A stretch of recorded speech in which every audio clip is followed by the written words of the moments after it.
warahmatullahi wabarakatuh. Welcome back to my YouTube channel. Jumpa lagi dengan saya Via. Dan kembali lagi di channel Motivator Milenial ini, saya siap memberi ilmu, wawasan, dan inspirasi untuk teman milenial. Kali ini pembahasan kita berkaitan hal yang dialami banyak orang saat ini. Bukan cuma di Indonesia, bahkan di seluruh negara dunia yang terkena yang namanya pandemi. Nah, kali ini pembahasannya berkaitan dengan menjaga kesehatan mental di tengah situasi saat ini, di tengah situasi pandemi ini. So, bagi teman-teman yang belum subscribe, dan silahkan berlangganan channel ini, oke? Dan share kepada siapapun yang harus melihat video ini. Dan saya akan membahas kepada teman-teman milenial, jangan biarkan perasaan mengambil alih kehidupan yang kita jalani. Jangan biarkan pikiran kita terfokus kepada masalah yang saat ini kita hadapi. Mungkin banyak teman milenial yang kehilangan pekerjaan, gak tahu mau ngapain, di rumah seharian gabut, dan kehilangan hal-hal yang mungkin keseharian sering kita lakukan, dan kita nggak bisa seperti itu lagi gitu. Karena kita harus berada di rumah, kita harus social distancing, kita harus mengasingkan diri bahkan. Dan itu semua sebenarnya nggak menghambat aktivitas kita kok, jika kita bisa memberdayakan pikiran kita, jika kita mentalnya masih sehat gitu. So, bagaimana cara kita menjaga kesehatan mental ini? Untuk teman milenial, bagi teman-teman yang mudah sekali ya, yang namanya ditekan keadaan, bagi teman-teman yang mudah banget dihimpit situasi atau kondisi yang membuat kita nggak nyaman, sehingga seringkali banyak orang yang mudah stres, depresi, bahkan gangguan kecemasan atau bipolar. Bipolar itu orang yang kadang bahagia banget, kadang sedih, galau banget gitu loh. Dan orang-orang seperti itu bahkan gak jarang mengurung diri, mengasingkan diri, dan merasa dia itu drop banget, down banget gitu loh. Jadi saya ingin memberi semangat pada orang-orang yang mungkin mengalami hal tersebut. Saya sendiri juga merasakan itu. Saya usaha sendiri dan saya gak bekerja, juga ngefek gitu loh. Jadi gak cuma diri kita aja gitu yang mengalami masalah itu. Semua orang menghadapi situasi yang sama, tapi dengan cara yang berbeda-beda atau situasi yang berbeda-beda.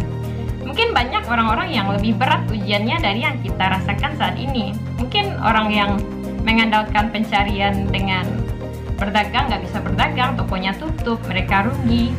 Dan banyak orang-orang yang mungkin biasanya bekerja karena itu satu-satunya mata pencariannya, akhirnya dia nggak bisa menghasilkan dari sana, dan dia harus menghidupi keluarganya. Itu sangat berat. Jadi bagi teman milenial yang saat ini masih free, masih nggak terikat dengan keadaan yang membuat kita harus bertanggung jawab dengan keluarga, bertanggung jawab dengan semua hal yang menuntut kita harus begitu gitu.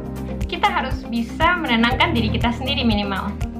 Kita harus bertanggung jawab terhadap kehidupan yang kita jalani. Jadi untuk teman milenial, kita harus menyadari potensi kita itu apa. Kita harus produktif, kita harus bisa berkontribusi, melakukan hal-hal positif gitu loh. Selagi kita masih mempunyai limit waktu 24 jam, selagi kita masih punya waktu yang bisa kita manfaatkan, kita harus bisa going gitu, bisa bergerak, bisa bertumbuh, bisa berproses. Karena nggak cuma kita aja gitu loh, semua orang juga mengalami hal yang membuat kita down, membuat kita stres bahkan. Tapi kembali lagi, tubuh, pikiran, dan sistem tubuh kita ini harus kita kontrol, harus kita jaga. Jangan sampai pikiran kita yang dominan ke hal yang negatif menghambat potensi diri kita secara keseluruhan. Jika teman-teman mungkin kehilangan job, teman-teman seperti yang saya temukan gitu, ada positifnya di tengah pandemi ini. Bahkan banyak teman-teman saya yang nggak biasa jualan produk yang dadakan dia tawarkan, ternyata laku gitu. Ternyata ada peluang di tengah situasi yang mungkin kita lihat itu sebuah bencana atau musibah. Dan jika kita bijak mengambil kesempatan, peluang, nyaris kita nggak akan ngeluh gitu loh. Saya justru setelah kafe saya bangkrut, saya menjadi content creator, saya bisa menulis buku gitu. Saya bisa melakukan hal-hal yang di luar kemampuan saya sebelumnya. Jadi itu nggak menghambat kita gitu loh. Kita hanya perlu mencari jalan di tengah kesempitan yang kita hadapi. Kita hanya perlu mencari sebuah hal yang membuat kita bisa melakukan sesuatu. Intinya itu kita nggak harus bekerja tetap, tapi kita harus tetap bekerja. Intinya jika kita fokusnya kepada hasil, bukan kepada pekerjaannya, kita akan menemukan banyak jalan, banyak sarana gitu loh.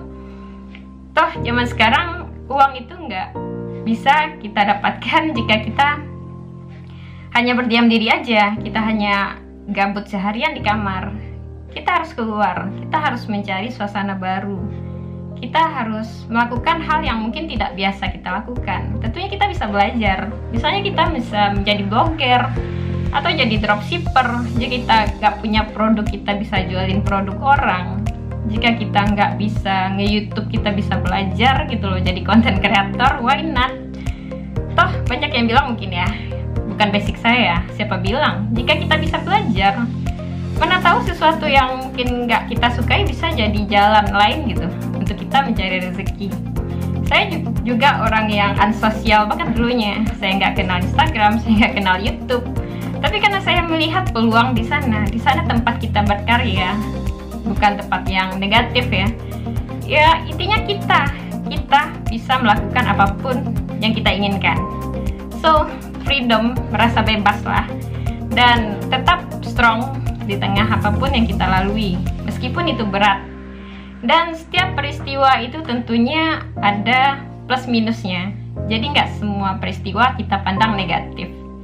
Jadi untuk teman milenial yang mungkin stres, depresi, bahkan seperti pengalaman teman saya yang habis di PHK, dia sakit gitu, dia demam, drop banget, nggak mau ketemu orang, sampai membuat mental dia itu jauh banget dari sebelumnya.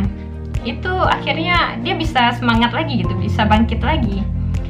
Dan ada beberapa teman saya yang justru mengambil kesempatan di tengah keadaan yang terjadi. Dia bisa menjadi apapun yang ia inginkan. Intinya kita harus melakukan hal-hal tertentu yang membuat kita positif. Kita bertemu orang-orang positif misalnya, kita bisa belajar, kita bisa reading banyak hal, dan lakukan kegiatan yang bermutu. Itu akan membuat hormon dopamin kita meningkat. Misalnya seringnya di rumah, kita bisa mungkin olahraga, kita bisa membaca buku, kita bisa mungkin melakukan hal yang mungkin bermanfaat untuk diri kita sendiri. Kenapa enggak? Jadi untuk teman-teman yang mungkin drop ya setelah terjadinya PHK atau berhenti di lingkungan kerjanya, jangan kaku gitu, dan tetap menjaga kesehatan mental kita jauh lebih baik. Jika kita bisa menjaga mental kita, kita nggak akan terpengaruh dengan kondisi yang kita hadapi. Jadi strateginya kita hanya perlu diam, melepaskan, berserah diri kepada Tuhan, dan kita hanya perlu tenang gitu loh. Karena ada beberapa hal yang mungkin kita ubah, mungkin kebiasaan buruk kita bisa introspeksi diri. Peristiwa itu sebenarnya hanya menjadi 10% respon atau rasa bahagia kita, rasa sedih kita. Tapi faktor genetik atau takdir itu menentukan 50%, dan sisanya 40% reaksi kita atau respon kita yang menentukan segalanya. Jadi mungkin banyak orang yang ditimpa masalah yang sama, tapi respon dia berbeda-beda gitu loh. Ada yang bisa tenang, ada dia yang bisa mencari jalan, ada dia bisa menemukan peluang. Dan di sana tercipta berbagai macam karakter atau orang-orang yang bisa survive, orang-orang yang bisa beradaptasi dengan keadaan yang mungkin gak nyaman. Dan itu orang-orang yang sehat mentalnya. Dan jika kita mentalnya sehat, pikiran kita tenang, hati kita nyaman, kita akan lebih baik lagi gitu loh. Kita akan menjadi orang yang positif. Kita akan menemukan banyak cara, banyak peluang, banyak hal di tengah tantangan. Kita akan jadi orang yang oportunis di tengah pandemi ini. Jadi semoga teman milenial yang mendengar video ini tetap semangat, tetap positif, dan lakukan yang terbaik.